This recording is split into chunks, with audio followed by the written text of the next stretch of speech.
예, 사도 바울이 이미 앞장에서 고린도 성도들에게 자기들 향해서 좀 마음을 좀 넓혀라라고 이렇게 권면을 했어요.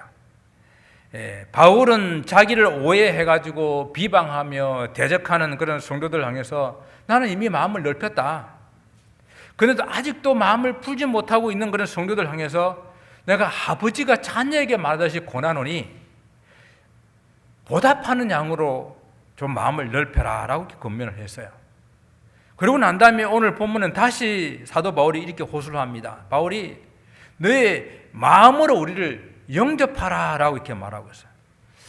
이는 좀 더 강도가 조금 센 그런 느낌을 제가 받아요. 바울은 이미 고린도 성도들 향하여 마음을 넓혔다고 하는 것은요, 고린도 교회 성도들이 자기를 향해서 비방하고 모함을 했지만은 그들 향해서 사랑으로 모든 것을 다 이해하고 또 포용하고 용서할 준비가 다 되었다는 그런 뜻으로 우리는 이해를 했거든요.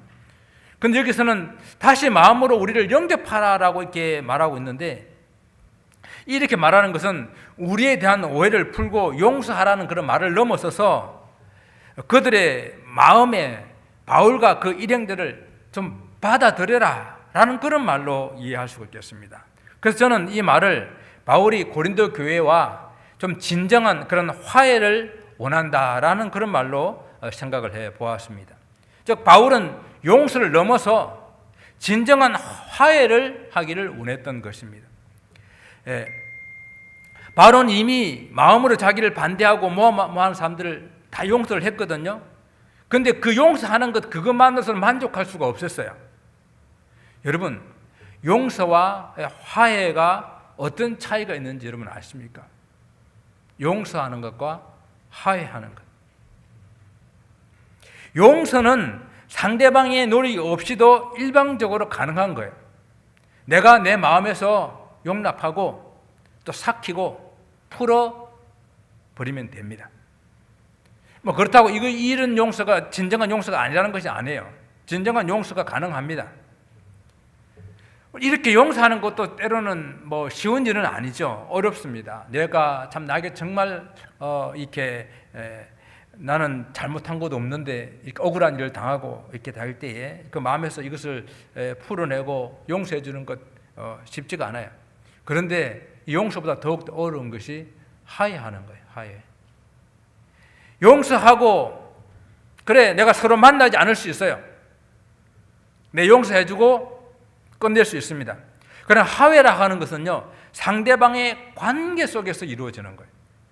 상대방의 노력도 또한 필요합니다. 더 나아가 화해는요, 용서하는 사람과 계속 관계를 유지하면서 교제를 이어가는 것, 그것을 화해라 그래요. 예를 한번 들어보게 되면요, 나에게 이제 상처를 주고 아프게 한 어떤 부모와 이런 배우자의 이런 관계에 있어서 우리가 마음을 풀고 용서할 수 있어요. 그러나 그분들과 화해하고 다시 화목하게 사는 것은 결코 내 혼자만의 노력만 가지고는 안 된다는 거예요. 그분들과 다시 화해하고 다시 화목하는 그 관계가 유지되기 위해서는 그 상대방의 노력도 또한 함께 필요합니다. 우리가 주변에서 발생하는 일들 중에서 어떤 부부가 한쪽이 치딩을 해서 또한 잘못을 해서 그럴 경우에 그래 그럴 수 있겠지 하고 용서하고 깨끗하게 헤어지는 일은 있을 수 있어요. 뭐 쉽지는 않지만 그렇게도 뭐 할 수 있습니다. 그러나 용서하고 다시 관계를 회복하여 사는 것은 정말 어려워요.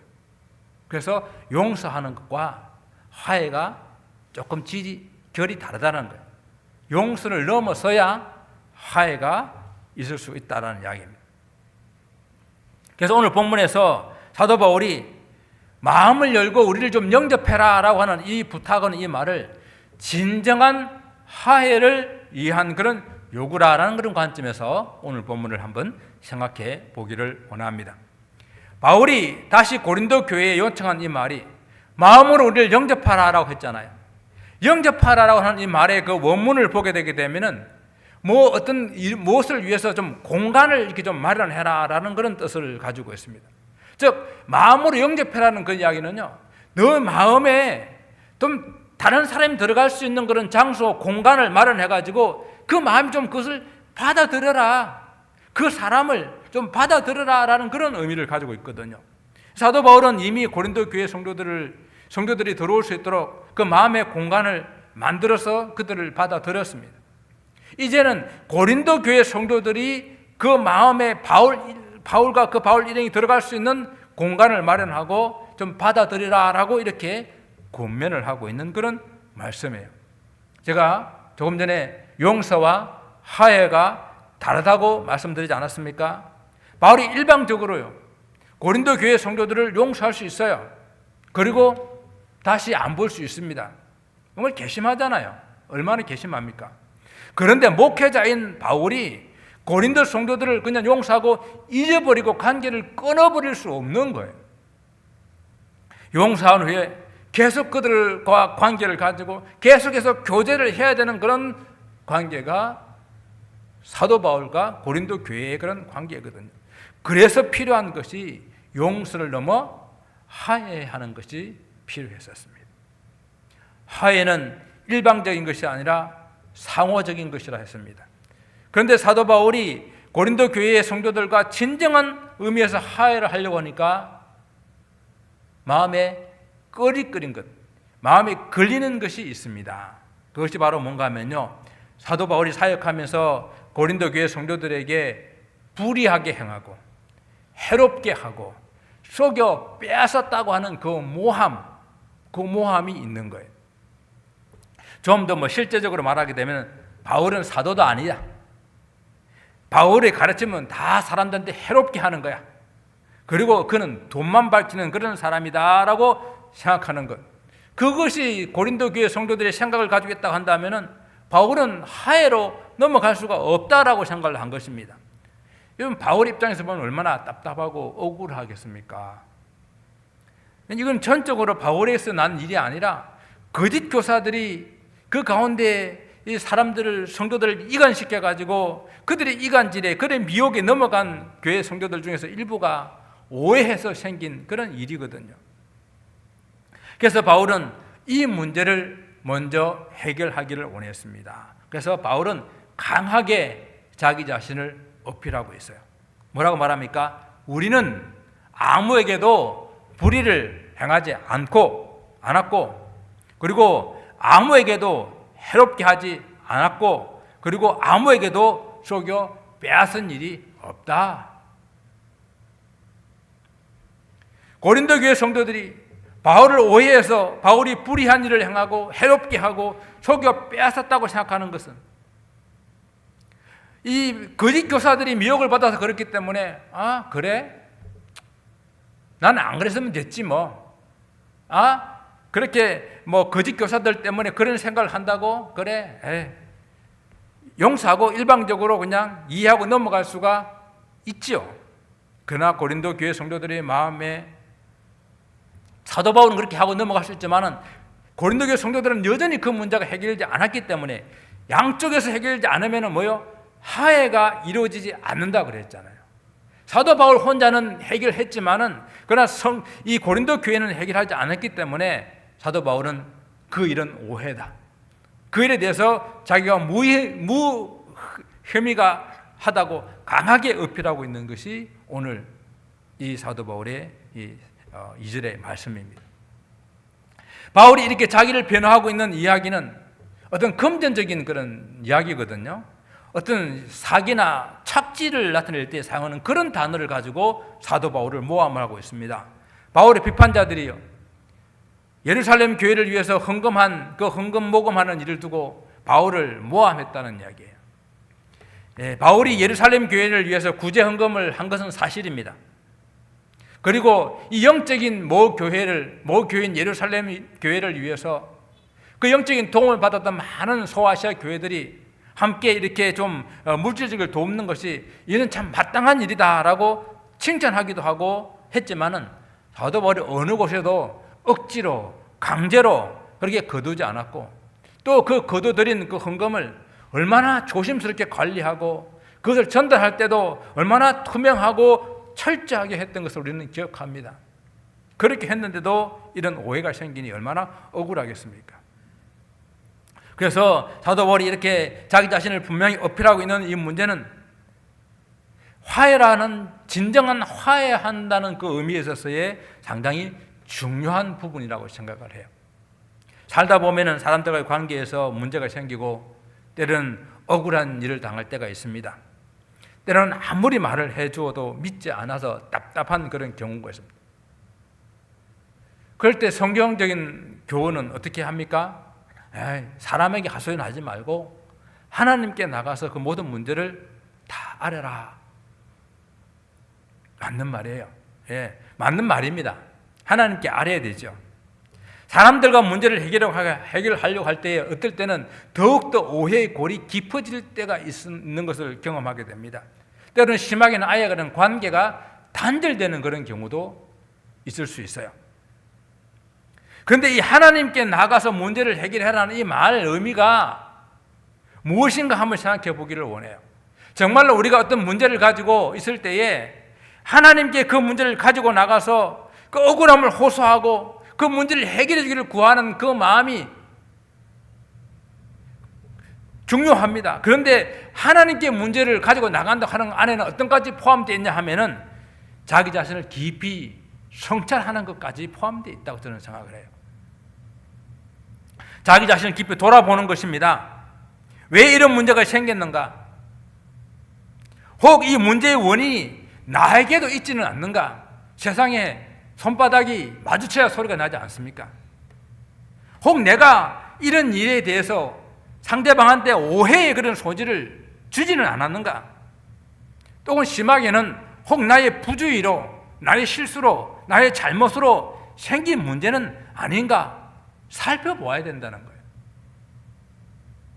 그렇게 깊이 성찰한 결과 혹 나의 문제가 발견된다 한다면은 먼저 내가 나의 잘못을 내어놓고 용서를 구해야 그 문제가 해결되는 거예요. 진정한 마음으로 자신 잘못을 이야기하게 될 때에 상대방의 마음도 움직이게 되는 것입니다.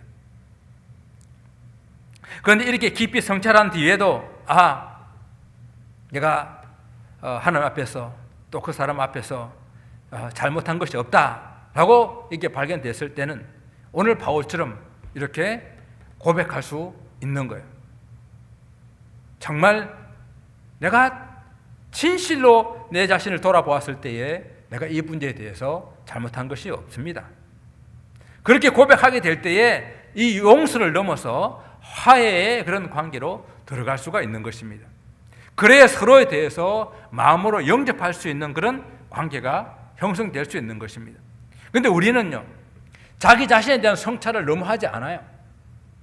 무조건 자기는 잘못이 없다고 생각하고 우기고 고집하고 상대방의 잘못만 찾으려고 하기 때문에 우리는 서로 마음을 열고 진정한 용서와 용서를 넘어서 화해가 이루어지지 않는다라고 하는 것입니다.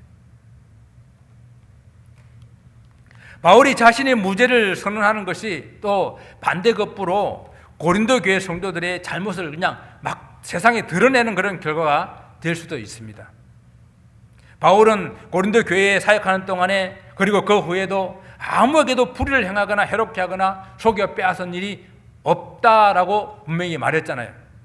그러면 그럼에도 불구하고 고린도 교회 성도들이 잘못도 없는 바울을 비난하고 대적하는 그런 결과가 되잖아요. 바울의 목적이 뭔지를 보셔야 돼요. 바울은 용서를 넘어서 뭘 하기를 원했다고요? 화해하기를 원했다고요. 용서를 넘어서 화해하기를 원하는 그런 사도 바울은요, 서로의 마음을 열어야만 이것이 회복으로 넘어가게 되는데, 사도 바울이 나는 잘못 없다라고 말하면서 상대방의 잘못을 드러내게 되면은, 그 상대방의 마음이 상하게 되면은 화해로 넘어갈 수가 없는 거예요. 그래서 사도 바울은요, 지금 내가 이렇게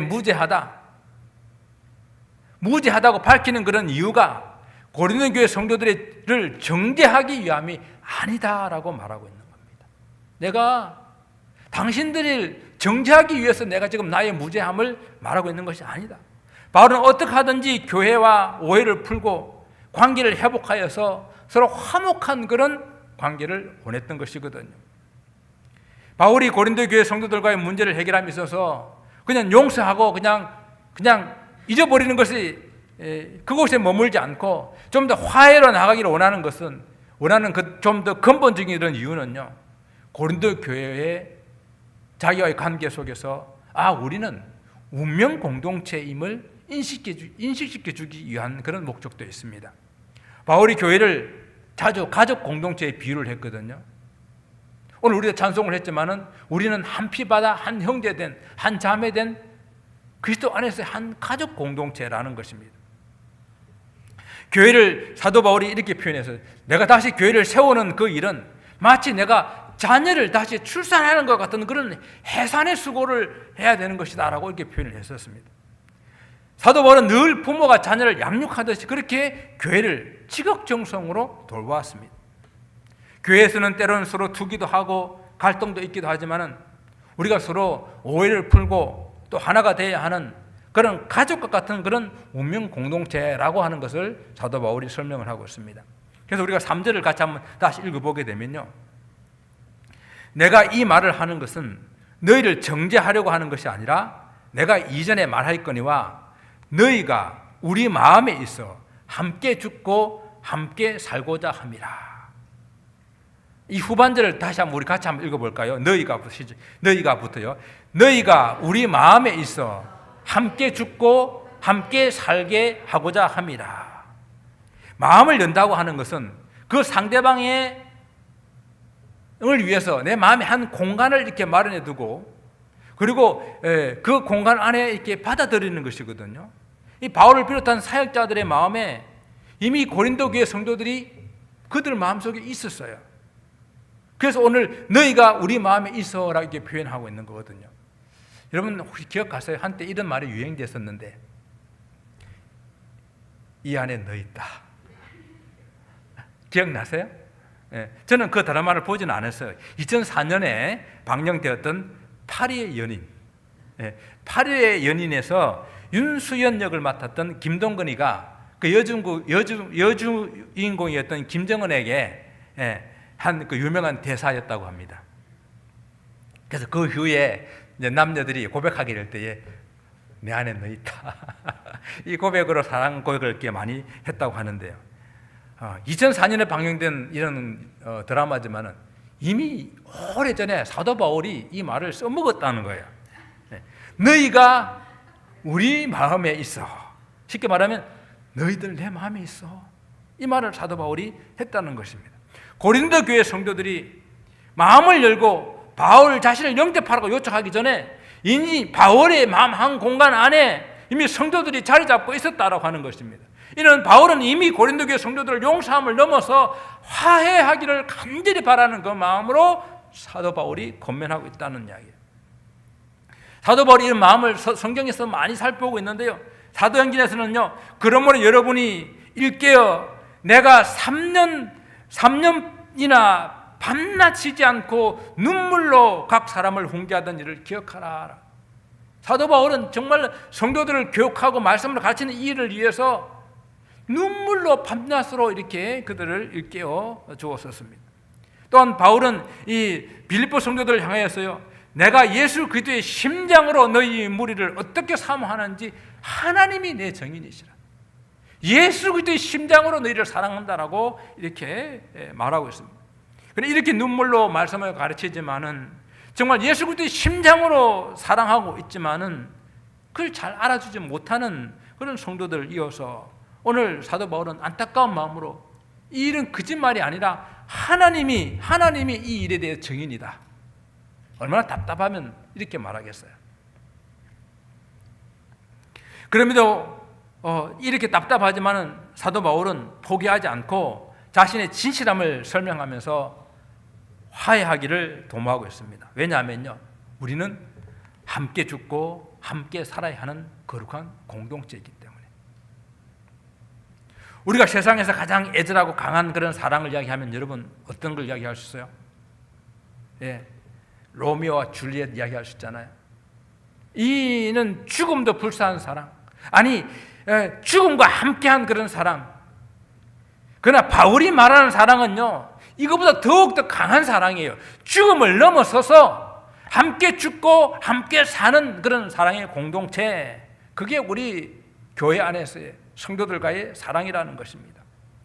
까짓것만 용서해주고 뭐 이제 안 보면 되지 하는 그런 관계가 아니라 함께 죽고 함께 살아야 하는 그런 운명 공동체, 영원한 하나님의 가족 공동체, 그 공동체이기 때문에 용서를 넘어서 화해하는 자리까지 나아가야 된다라는 겁니다.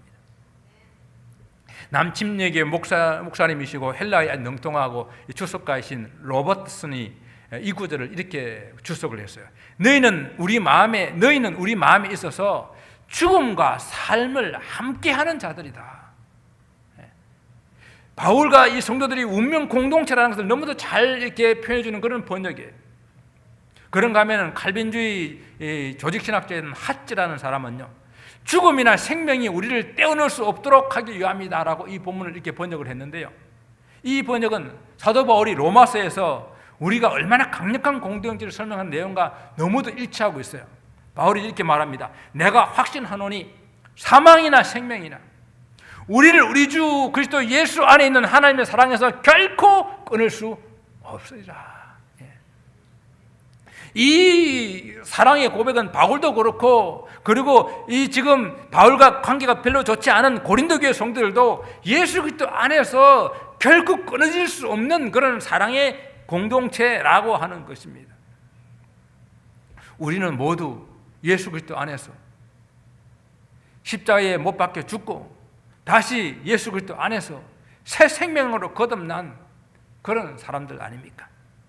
그러면 이 땅에서 사는 동안에 잠시 서로 오해가 있을 수 있고, 또 잠시 서로 이렇게 얼굴 붉힐 일이 있을 수 있고, 서로 이렇게 척이 질 수도 있습니다. 그렇다 하더라도 우리는 함께 죽고 함께 살아야 하는 그런 운명 공동체임을 알고 어지간한 일은 서로 용납하고, 그 용납을 넘어서서 용서를 넘어서서 화해로 나아갈 수 있기를 바랍니다. 저와 여러분은 운명 공동체라는 것입니다. 우리는 운명 공동체라는 것입니다. 이제 2024년을 잘 마무리하고 새로운 한 해를 정말 함께 죽고 함께 살고자 하는 그런 마음으로 더욱더 힘차게 달려갈 수 있기를 소원합니다.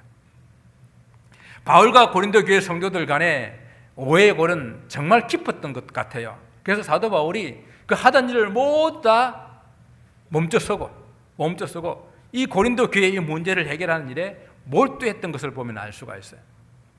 용서를 넘어 서로 관계가 회복되어서 교제가 계속 이루어지기를 위해서는 화해로 넘어가야 하는 그런 단계가 필요한데, 이것이 단시간에 이루어지지 않는다는 것을 사도 바울이 알았습니다. 그러나 바울은 낙심하지 않고 포기하지 않고 끝까지 그 소망의 줄을 놓지 않았습니다. 너희들이 아무리 나를 믿지 못하고 또 악한 말을 비방하고 속상해도 나는 끝까지 너희들을 놓지 않겠다. 너희를 포기하지 않겠다. 왜? 내 속에 너희들이 있기 때문에. 우리는 운명 공동체이기 때문에 그 말을 하고 있는 겁니다. 바울이 고린도 교회에 대해서 때론 담대하게 하는 그런 부분들도 있었다 그럽니다. 그 말이 뭔가 하면 너희를 향하여 담대한 것도 많고 라고 사절에 이렇게 표현하고 있거든요. 서로의 관계가 좋지 않은 상태에서도 고린도 교회에 대해서 담대하게 말할 수 있는 것은 먼저 이미 말한 이 사도 바울이 말한 것처럼요, 바울이 그들에게 대해서 아무런 불의한 것들 그리고 그들을 해롭게 하거나 속여 빼앗은 일이 없는 것이 확실하기 때문에요. 그런데 이것만으로 그냥 만족하는 것이 아니라 앞에 우리가 3장 12절에 읽었던 것처럼 사도 바울이 이 고린도 교회의 성도들과의 회복될 것이라는 소망을 결코 그는 놓지 않았는데요, 우리가 이 같은 소망이 있으므로 담대하게 말한다. 담대하게 이렇게 말하는 그 이유는 이 고린도 교회와 이 회복의 소망이 사도 바울 속에 있었기 때문이거든요. 바울은 고린도 교회를 향해서 이미 마음의 문을 활짝 열었습니다. 바울의 마음에 이미 성도들이 자리 잡고 있었고요, 그들을 향해서 아무런 어떤 부정할 일도 없었기 때문에 반드시 이 관계를 하나님께서 회복해 주실 것이라는 그런 분명한 확신, 그 소망을 가지고 있었습니다. 담대하게 말한다고 하는 건 안에는 진실하고 솔직하게 말한다는 말도 있지만은 때로는 그들에 대해서 어느 정도 책망한다는 말도 포함되어 있습니다. 또는 사도 바울은 고린도 교회에 대해서 자랑하는 것도 많이 있다라고 말했습니다. 비록 거짓 교사들의 미혹을 받아서 바울 그 자신을 비난하고 있지만 사도 바울은 가는 곳곳마다 이 교회를 자랑했어요. 우리 교회는요. 저는 이것이 믿음이라고 생각해요. 나는 아무것도 하지 않고 그냥 회복시켜 줄 것을 믿습니다 하는 것이 아니라 관계를 회복하기 위해서 내가 먼저 내 자신을 먼저 마음에 열고, 그리고 관계에 소원하게 된 이것이 나의 문제는 아닌가? 나의 부족함은 없었는가? 나의 실수는 없었는가? 그것을 깊이 성찰해보고, 그리고 이 문제에 대해서 하나님 상대방의 마음도 열어주실 것을 믿고 성령께서 저들의 마음의 문과 또 눈을 열어서 진실을 알 수 있게끔 해주시리라는 그런 소망을 굳건히 가지고 있는 것, 저는 이것을 믿음이라고 생각해요. 그냥 믿습니다 이게 아니라 자신을 돌아보고. 바울은 이런 믿음의 소망을 가지고 있었기 때문에 환난 중에서도 위로가 가득하고 기쁨이 넘친다고 오늘 본문 끝에서 말씀하고 있는데요. 이 보다 기쁨이 넘치고 위로가 가득한 이 내용들은 다음 주에 우리가 다시 살펴보기를 원하고요. 오늘 이 말씀을 이제 결론을 맺으면서 우리는 함께 죽고 함께 살아야 하는 그런 공동체임을 다시 한번 생각해 보기를 바랍니다. 서로의 마음을 열어서 용서를 넘어 화해하는 것으로 나아갈 수 있기를 원합니다. 화해는 관계의 회복을 통해서 주의 선한 일을 함께 하며 함께 죽고 함께 사는 그런 공동체라는 사실입니다. 용서에서 화해로 넘어가는 길에 대해서 로마서 12장 17절에서 이렇게 말씀해 주고 있는데요. 아무에게도 악으로 갚지 말고 모든 사람 앞에서 선한 일을 도모하라. 악으로 갚지 않는 일을 더 넘어서서 선한 일을 함께 도모하는 것까지 나아가는 것, 그것이 진정한 화해한 사람들이 해야 될 일입니다. 우리 예수 사람 공동체는 정말로 예수 그리스도의 피로 하나 된 그런 가족임을 생각하면서 어지간한 일들은 용서하고 용서에서 넘어서서 진정한 화해로 넘어가 주의 선한 일을 함께 힘차게 나갈 수 있는 그런 공동체 되시기를 주님 이름으로 축원을 드립니다. 기도하겠습니다. 아버지 하나님, 우리는 세상과 어떤 것으로도 띄어낼 수 없는 예수 그리스도의 피로 하나 된 사랑의 공동체임을, 가족 공동체임을 알게 하시고, 하나님 우리 안에서 서로 하나님 조금 소원한 것들, 또 우리 안에서 서로 얼굴 붉히는 일들이 있어도 이해가 지나가기 전에 다 서로 풀고 용서하고 용서를 넘어서 화해하여 서로 주님 깊은 교제로 또 주의 선한 일로 함께 나아갈 수 있는 하나님의 공동체가 될 수 있도록 주님 도와주시옵소서. 하나님, 한 달 동안에 우리가 새로운 일들을 잘 준비하여서 2025년에 하나님 믿음의 공동체가 더욱더 하나님의 뜻을 위해서 나아가는 그런 공동체가 될 수 있도록 인도해 주시기를 원하며 예수님의 이름으로 기도드리옵나이다. 아멘. 우리 서로 축복하면서 한번 이렇게 마지막 찬양을 드리기를 원합니다. 우리 다 같이 일어나셔서 아주 먼 옛날 하나님께서 당신을 향한 그 계획이 있었는데 그 계획을 서로 축복하며 찬양하도록 하겠습니다.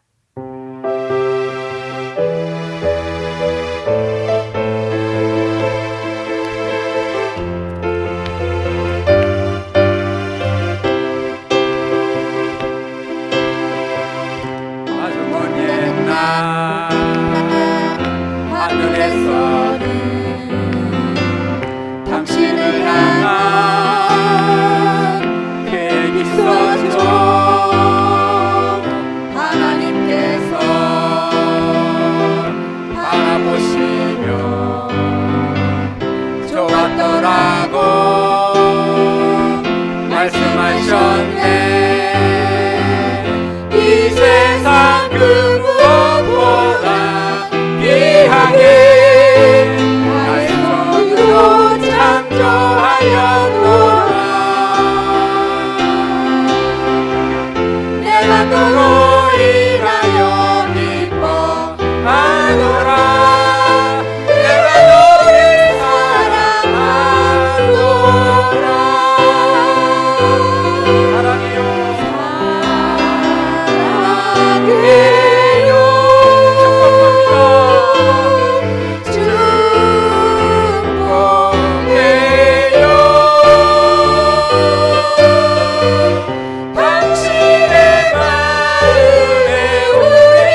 그리스도의 은혜와 하나님 아버지의 크신 사랑하심과 성령님의 위로 교통 충만케 하심이 이 시간 서로 축복하며 용서를 넘어 화해하여 주님의 선한 일을 함께 도모하기로 결단하는 사랑하는 모든 권속들 머리 위에 저들의 가정과 직장과 사업과 우리 남가주 예사랑교회 지금부터 영원히 함께 하시기를 간절히 축원하옵나이다. 아멘.